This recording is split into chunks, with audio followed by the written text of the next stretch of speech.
After battling for the better part of a decade, WWE owner Vince McMahon bought his lead competition WCW in 2001, but it almost did not happen that way.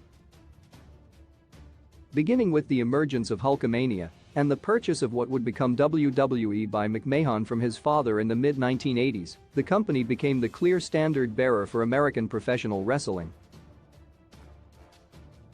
Offering an alternative was the National Wrestling Alliance, NWA, a union of multiple wrestling territories.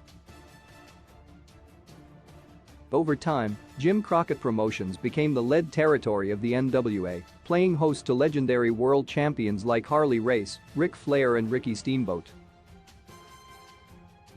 That was until Jim Crockett Promotions was sold to media magnate Ted Turner, becoming World Championship Wrestling, WCW.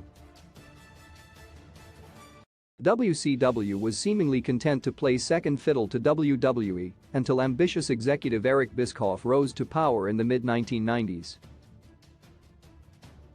Bischoff signed away major WWE stars like Hulk Hogan and Macho Man Randy Savage, eventually taking the fight directly to WWE by programming Monday Nitro opposite Monday Night Raw.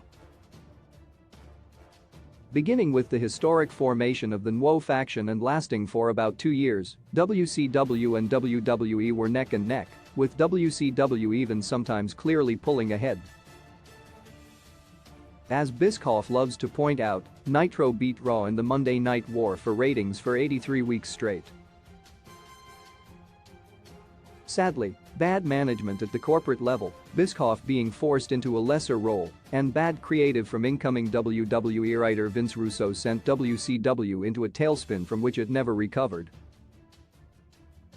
McMahon purchased WCW in March 2001, mere days before he actually wrestled a match at WrestleMania 17. That day changed wrestling forever, but it very easily could have happened differently had only a few small things not occurred. Eric Bischoff almost bought WCW before Vince McMahon by the start of 2001. It was clear that with wrestling fan Ted Turner out of power, the recently merged AOL Time Warner did not want to own WCW anymore. Eric Bischoff attempted to do the logical thing and purchase the company he had led to prominence, working alongside a group called Fusient Media Ventures. Bischoff and Fusient made an offer to buy WCW, but after AOL Time Warner announced it would no longer be willing to air WCW TV programs Nitro and Thunder, one of Bischoff and Fusient's primary financial backers exited the deal. As Bischoff has said many times, without a place to air WCW programming, the company's value plummeted, leaving the often scandal-prone Vince McMahon to swoop in and buy WCW's assets for a mere $4.2 million.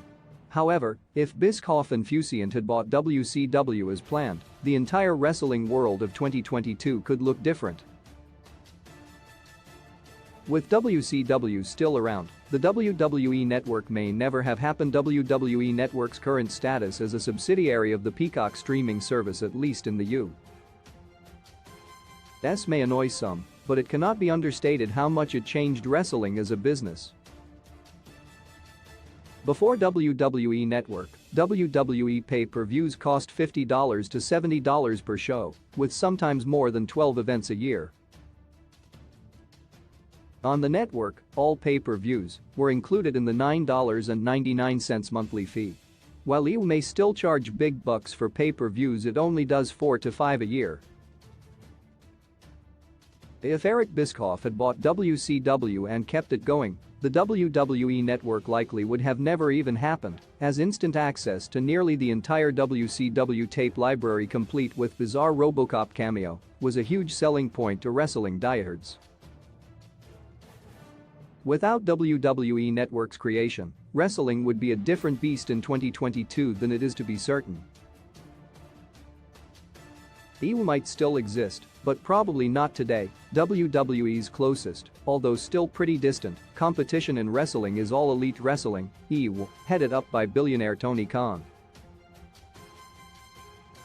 At only 39 years old, Khan is the kind of diehard wrestling watcher that likely subscribed to WWE Network when it launched and, as is well known, was a huge supporter of WCW once upon a time.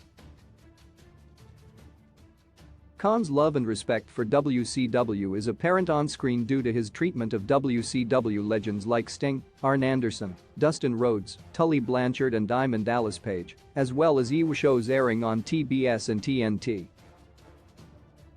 Had WCW never been bought by WWE, and of course never gone out of business afterward, it is highly likely that the CM Punk calls home would not exist today.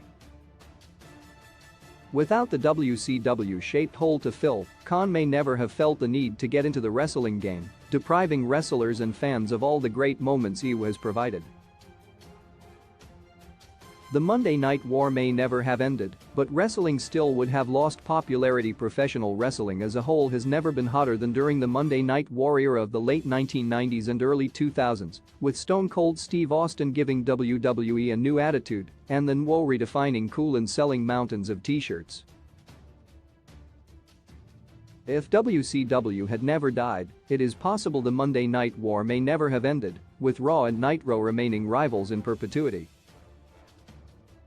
Even if that had happened though, it is highly unlikely that wrestling's massive growth period would have continued for long. Wrestling history is littered with boom periods and bust periods, and a bust was inevitable even before WWE bought WCW in 2001. Still, WCW being around also could have prevented WWE's first ever brand split in 2002.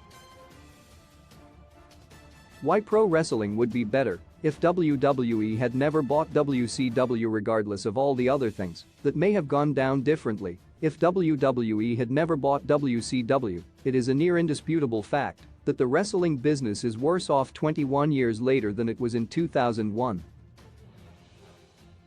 Sure, WWE rakes in billions of dollars in TV rights fees, but their actual on-screen product is widely seen as some of the worst TV they have ever produced from a creative standpoint. Years without real competition has made Vince McMahon complacent and reticent to try anything new, which ironically would have prevented the Attitude Era had McMahon thought the same way in 1997. He was trying, but by the time they came around, WWE was just too entrenched as the 800-pound gorilla of wrestling. WWE's stranglehold and near monopoly on at least the general mass perception of what wrestling is in a post-kayfabe world has hurt the scripted sport for the worse. McMahon is at his best with his back against a wall, but instead he has essentially become a king sitting on a throne.